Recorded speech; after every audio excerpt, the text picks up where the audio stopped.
The Indian Meteorological Department IMD on Friday predicted heavy rainfall in several parts of Odisha as a depression in the Bay of Bengal intensified, even as it ruled out any possibility of a cyclone. Earlier, the American Joint Typhoon Warning Center had said that the depression may turn into a cyclone. Chief Minister of Odisha, Mr. Naveen Patnaik, has said that there is a possibility of very heavy rain in some districts. He would request everyone to not panic but follow instructions of the administration.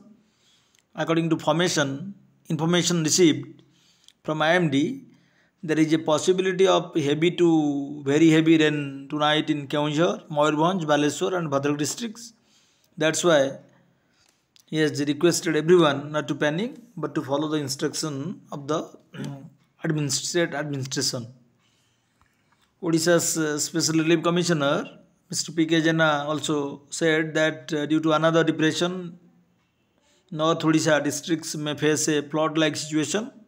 Current inflow of Hirakud is 3.23 lakhs cusacks and outflow is 4.10 lakhs cusacks. So there should not be no flood in Mahanadi. Its subsidiaries, he added. Bureau Report, Kalinga Chronicle TV.